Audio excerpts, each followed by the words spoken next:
तिसरा विषय आहे अदृश्य नशा, जुगार, शेअर मार्केट आणि ऑनलाईन रमीचा फास. आज मी इथे दारू, गांजा किंवा चरस यावर बोलायला आलो नाही आहे. आज मी अशा एका नशेवर बोलणार आहे जिचा वास येत नाही, जिची बाटली दिसत नाही, जी पितांना कोणी बघत नाही, पण जी नशा माणसाला जिवंतपणी सरणावर नेऊन झोपवते. शौक नशा बन गया, पत्ता ही नहीं चला, उंगलियां के इस खेल में घर नीलाम हो गया. ना महफिल सजी ना जाम छलक उठा, बस एक स्क्रीन की चमक में मेरा सब कुछ खाक हो गया. मित्रांनो, आजचा आपला विषय आहे डिजिटल जुगार. मग तो शेअर मार्केटचा कॉल फूट ऑप्शन ट्रेडिंग असो, मोबाईलमधील ऑनलाईन रमी असो किंवा ड्रीम 11 सारखे सट्टे असो. पूर्वीच्या काळी जुगार खेळायचा असेल तर महाभारतातल्या शकुनी मामाला फासे घेऊन बसवावं लागायचं. मग मटकेवाले आले, पत्त्याचा क्लब आला, तेव्हा निदान बायकोला तरी कळायचं की आपला नवरा संध्याकाळी गुत्त्यावर किंवा पत्त्याच्या क्लबमध्ये गेलाय. पण आता शकुनी मामा आपल्या खिशातच बसलाय, स्मार्टफोनच्या रूपात. आजकालचा नवरा रात्री बायकोच्या शेजारी पांघरुणात झोपतो. बायकोला वाटतं माझा नवरा किती शहाणा, रात्री 12 वाजता ऑफिसचे मेल चेक करतोय. पण तिला काय माहिती, पांघरूणच्या आत हा पट्ट्या रमी कल्चरचा जोकर शोधतोय आणि शेअर मार्केटमध्ये निफ्टी, बँक निफ्टीचे ग्राफ्स बघून स्वतःच्या आयुष्याचा ग्राफ डाऊन करतोय. हा जोक नाही आहे, हा आजच्या पिढीचा सर्वात मोठा कॅन्सर आहे. ही नशा सुरू कशी होते? हिंदीत एक म्हण आहे, लालच बुरी बला आहे. पण आपल्याला काय वाटतं? लालच ही तो कला आहे. सुरुवातीला तुम्ही 1,000 रुपये लावता, जिंकता, 5,000 होतात. तुमचा मेंदू तुम्हाला सांगतो, अरे वा, मी तर हर्षद मेहता झालोय, मला तर मार्केटची नस सापडली. ऑनलाईन रमीमध्ये तुम्ही 2 डाव जिंकता. तुम्हाला वाटतं पैसा कमवायला घाम गाळायची काय गरज, इथे तर बोटाच्या तालावर पैसा नाचतोय. याला सायकोलॉजी भाषेत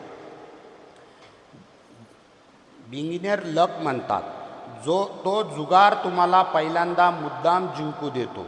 तो तुम्हाला चारा टाकत असतो आणि एकदा का तुम्ही तो चारा गिळला की मग सुरू होतो खरा खेळ, बर्बादीचा खेळ आणि भावनिक साथ.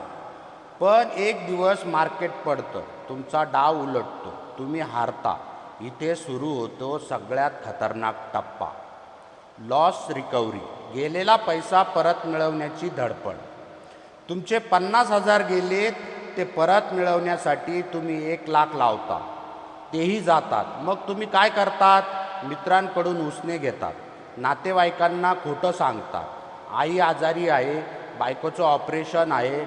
अरे, स्वतःच्या आईच्या आजारपणाचा खोटा बाजार मांडायलाही हा जुगारी तुम्हाला मागे पुढे बघू देत नाही. क्रेडिट कार्ड स्वाईप होतात, पर्सनल लोन घेतलं जातात आणि शेवटी चायनीज ॲप्सवरून कर्ज घेऊन तुम्ही चक्रव्यूहात अडकता. तुम्ही मोबाईलच्या स्क्रीनवर तो लाल रंग बघत असतात. मित्रांनो, तो लाल रंग शेअर मार्केटचा नव्हता. तो लाल रंग तुमच्या बापाच्या डोळ्यातल्या रक्ताचा होता. तो लाल रंग तुमच्या आईच्या कुंकवाचा होता, जे तुमच्या टेन्शनने रोज पुसलं जात होतं. तो लाल रंग तुमच्या बायकोच्या तुटलेल्या स्वप्नांचा होता. मराठीत एक अत्यंत चपकल म्हण आहे, अति शहाणा त्याचा बैल रिकामा. तुम्हाला वाटलं तुम्ही सिस्टीमला फसवताय, पण सिस्टीमने तुम्हाला रस्त्यावर आणलं. या खड्ड्यातून बाहेर कसं यायचं आहे? आज तुम्ही प्रेरणा व्यसनमुक्ती केंद्रात आहात. इथून बाहेर गेल्यावर काय? मी तुम्हाला एक कटू सत्य सांगतो, जे ऐकायला जड जाईल, पण ते औषध आहे. गेलेला पैसा विसरून जा. Accept the loss. हो, विसरून जा. ते 5 लाख, 10 लाख किंवा 20 लाख जोपर्यंत तुमच्या डोक्यात मला माझा गेलेला पैसा कव्हर करायचा आहे हा किडा राहील, तोपर्यंत तुम्ही पुन्हा जुगार खेळाल. हिंदीत एक ज़बरदस्त वाक्य है, अगर आप किसी गड्ढे में गिर गए हो तो बाहर आने के लिए सबसे पहला काम है गड्ढा खोदना बंद करो. तो गेलेला पैसा म्हणजे तुमची फी होती. कसली फी? आयुष्यात शहाणपणा शिकण्याची फी. आता रडत बसू नका, स्वतःला माफ करा.